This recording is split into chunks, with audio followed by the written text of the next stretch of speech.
The end of suffering. Most of us are scared of suffering in one way or another. The only reason we turn towards meditation is because we think it will make us peaceful, happy, blissful, etc. Floating in the air, full of joy and happiness, not affected by anything in the outer world. At least that's the idea we have of enlightenment, that it is something special, that it'll take away all our pain and turn us into some stereotypical Swami in the Himalayas who is always smiling as he sits on a throne of nails. We hate suffering. We don't want any problems. We just want it all to go away. And the only reason many people turn towards spirituality in the first place is because they think that meditation or spirituality will turn them into something they are not. That is, a peaceful person full of joy and happiness. A sort of a otherworldly peace. But that's not what meditation is about. That's not what enlightenment is about. Floating in the air in joy and peace is not meditation. And the problem is that the suffering we run from is the very suffering we need to make spiritual progress. Suffering is sort of a crucible. If you don't know what a crucible is, in ancient times they used to heat up iron and melt it in a crucible, and then they would give it a shape like a sword or a dish or anything else basically. But the iron had to be heated up almost to melting point until it became red hot before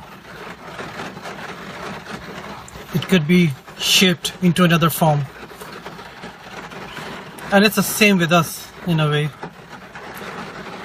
Our egos, and by ego I mean the part of our mind that identifies with the body. Our egos are very strong, and they will never give up their control over our mind, our body, this body-mind complex. Even if you become spiritual, you start reading spiritual books, you start meditating, the ego has this habit of co-opting, of taking over the meditation, the spirituality, in a way that can be very subtle. I'm sure you've all seen people, very egoistical people who are full of anger, always insulting others, belittling others, putting other people down. And they put on the robe of spirituality. They are like, oh, I'm so spiritual, I'm just doing it for your own good. And let's not point fingers at others. I'm sure we've all done this at one time or another. We have taken our spirituality as a way to feel better than others. Oh, look at that person, so stuck in the material world. Not like me, I am so spiritual. Yeah, I'm sure you've done that. I've done that, let's be honest. Since it's just me talking to you, there's nobody else here. Let's be honest to each other. We have lied to ourselves and we have lied to others. and we have pretended to be more spiritual than we actually are. And that's fine. That's part of the growing up spiritually process. This feeling of spiritual superiority, the feeling that you are better than others. So when you start meditating, the ego, the part of the body that identifies with the current mind-body complex, it takes over your spirituality as well. It starts pretending that it has become very spiritual. It pretends that it has become enlightened. That's why the real masters like the Buddha, they never described enlightenment in a positive way. The Buddha said, enlightenment is the end of suffering. He described it in a negative way so that the mind could not co-opt or take over the concept. When people say spirituality is joy and bliss, or it is feeling peaceful, or any other positive attribute, the ego takes over and says, oh yeah, I'm feeling spiritual, I'm feeling positive, I'm feeling peaceful. That must mean I am enlightened. Woohoo! But the ego is anything but.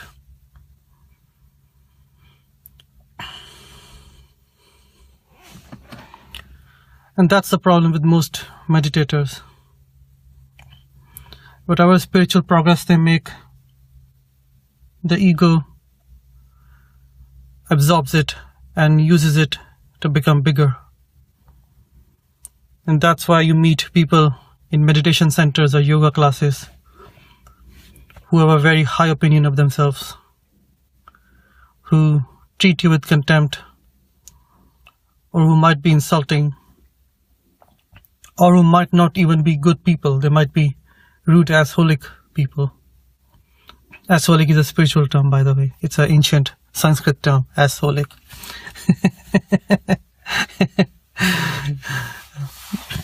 Very related to the word asshole in English. Yeah. The problem is, and I heard this first from Adyashanti, but I've seen this myself, that many of these asholic people, these arrogant people, these spiritually arrogant people, if you tell them what they're doing wrong, they act like, oh, but I'm not real, the ego isn't real, the body isn't real, it's all an illusion anyway. So it doesn't matter, I don't need to be a nice person because the whole world is an illusion. So what does it matter? The problem with this logic is, and it is a logic, and it is a sort of logic the ego loves. The problem with this logic is that if you look at actual enlightened people, like the Buddha, like Yogananda or Swami Vivekananda, or Jesus, if you look at these people, they spent their whole life in the service of others. They didn't say, oh, I'm so enlightened, I don't need to do anything. I mean, some, like Swami Vivekananda, in the end of his life, he sort of retired. But after he had done a lot of work to help people to teach meditation, mainly to the West. Anyway, so what was I talking about? Suffering. So the problem with traditional meditation and spirituality is that the ego takes over. It co-opts the meditation and becomes bigger. And that's where suffering comes in. You don't have to believe in God. You can call it being or spirit or existence or our own inner self. Whatever you call it our inner self. Our inner self always wants us to grow spiritually, because actually it's the inner self that's trying to grow and burst out of this shell that we call our body, mind. So our inner self will always put situations in front of us that will challenge us. And a beautiful quote I heard, I don't know, I think it was from Eckhart Tolle. He said, life will always put situations in front of you which you need to face. How do you know that? Because you are facing those situations. The fact that we are facing tough situations means that we need to face them and need to overcome them spiritually to learn. These might be anything: relationship problems, not getting a boyfriend or a girlfriend, or having problems with a current one, having problems at work, being made redundant, not earning enough money, not getting a promotion, whatever. The reason we face these problems is because that's what we need to face to learn. And the problem is that we want to run away from spirituality because we think being spiritual is something otherworldly, something, ooh la la, I'm out there. But that's not what spirituality is. Spirituality is being right here, right now. Which means that any situation we face in this outer world, even if it is a world of illusion or anything you want to call it, any situation we face is the situation we need to be facing. And sometimes, in fact, most of the times, the only way to defeat the ego, the demonic ego that wants to take over our spiritual progress, is through suffering. And I mean real suffering. The thought where you lose all hope, where the world doesn't make sense at all, and where you feel like you've hit a brick wall and nothing you do will ever or can ever make it right. In times like this, it is very easy to give up, throw your hands in the air and say, there is no God, there is no spirit, there is no justice in the world. The world is a cruel place, etc., etc. But the point I'm trying to make is, and I'm not making this at an intellectual level, I'm making this from personal experience. The point is that even in the most extreme instances of suffering, when you lose your job or you lose your family, or everybody leaves you, or you're attacked, even in the most violent or most depressing of times, you're feeling so depressed that you just want to kill yourself. Even in those times, we can go inside and touch the spirit, the being that lives inside us. In fact, in extreme times, it is actually easier. The more we are suffering, the easier it is to touch the being. I should add, the only exception is for children. I'm not talking about children or people who suffer child abuse at a young age.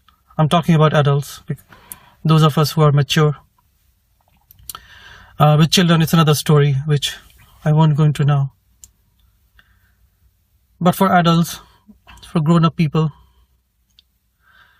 even in the most extreme periods of suffering, we can, in an instant, I won't even say a second, because even a second is too long, a second is an eternity. In an instant, we can go inside and we can feel the spirit that lives inside us, that lives in our heart, and that gives us power, that gives us happiness, and that gives us joy. Again, I'm speaking from experience. It is possible. It is hard, but it's possible.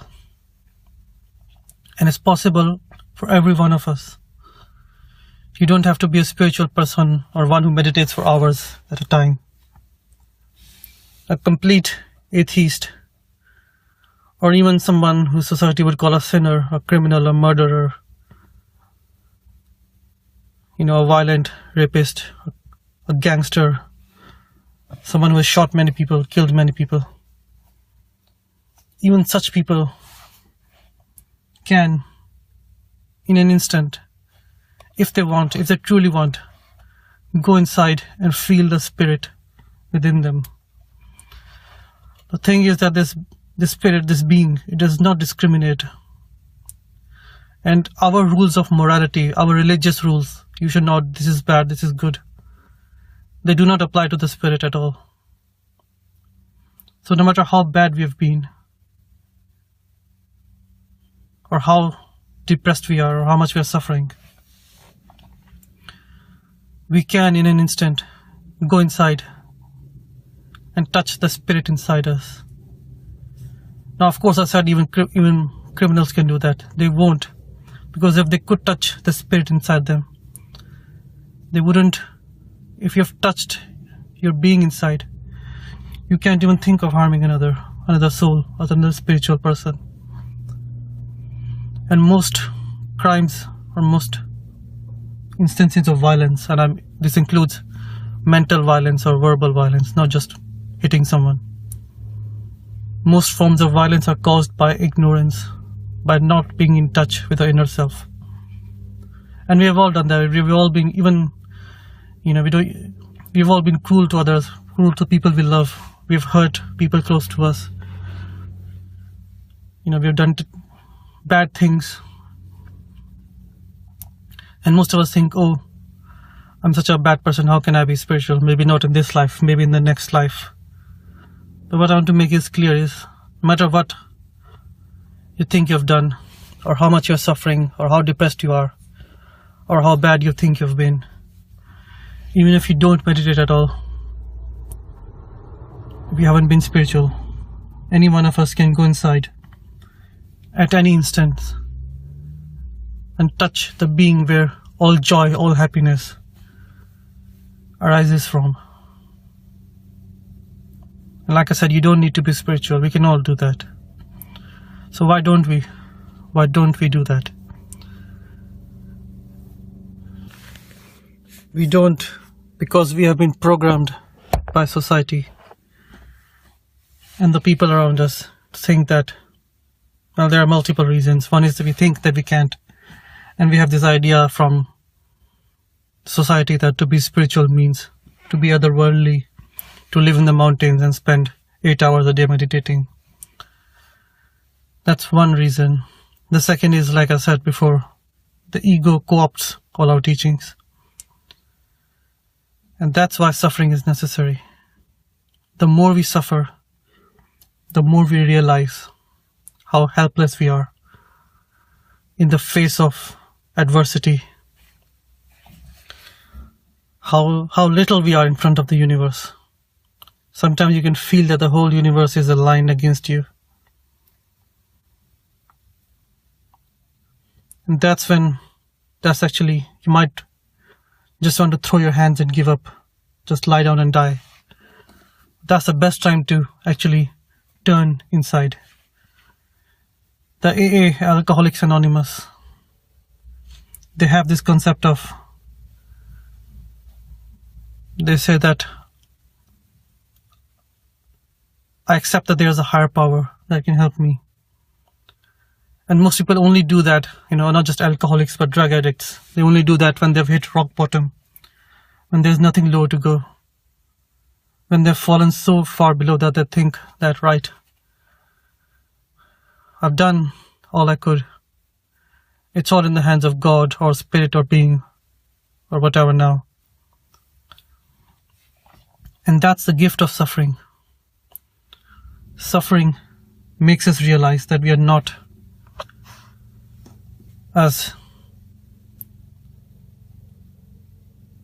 in control of our lives. At least not while we still live in the mind, in the egoic mind. While we still try to control the outer world for the benefit of the ego. Suffering is the gift that makes us realize how helpless we are in front of this huge universe. And that's why, even in the most extreme cases of suffering, we can all go inside and touch the spirit, the being that lives in our heart. So the next time you feel stressed, or you feel bad, or you feel you haven't been meditating enough, or you feel that you're a bad person, or you're just low, life has been kicking you in the whatever, balls if you're a man, stomach if you're a woman, and you feel that you're down on your knees and you can't do anything. Remember what Eckhart Tolle said,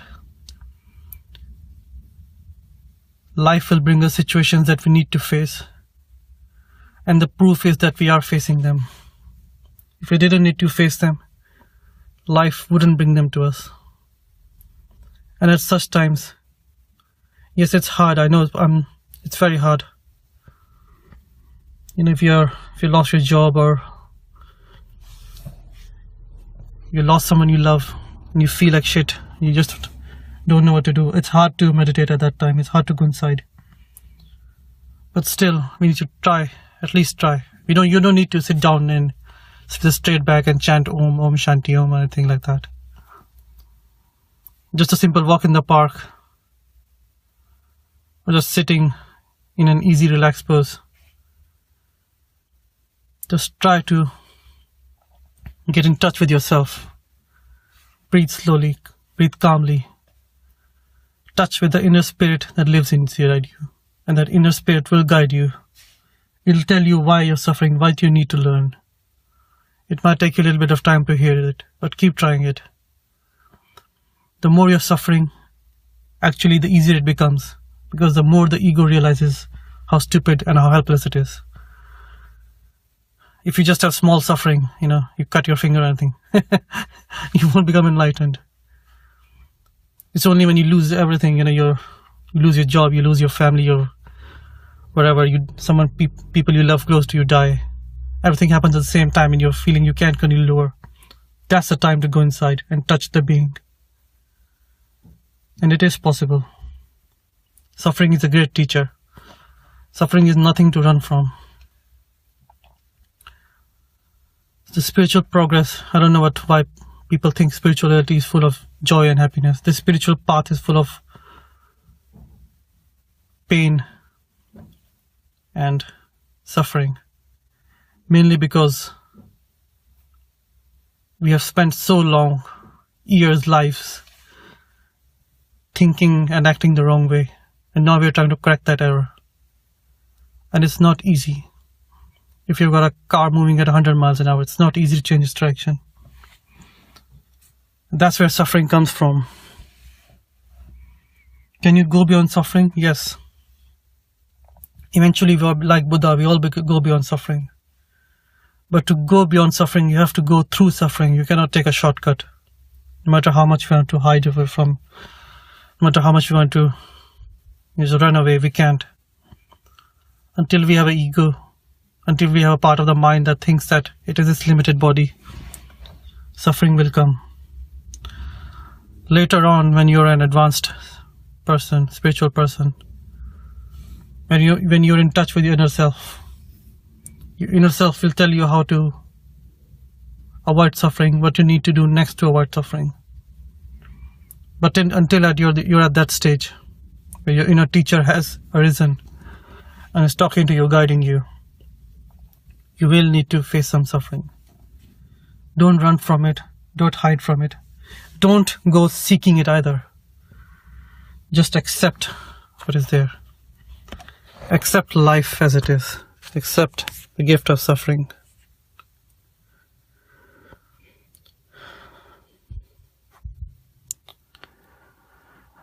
Take a deep breath.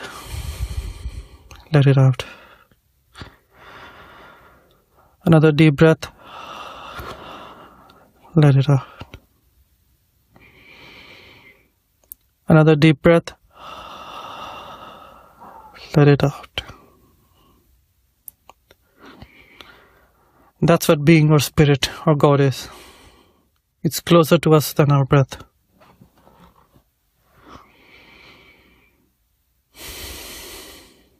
Thank you for listening, and I'll talk to you again.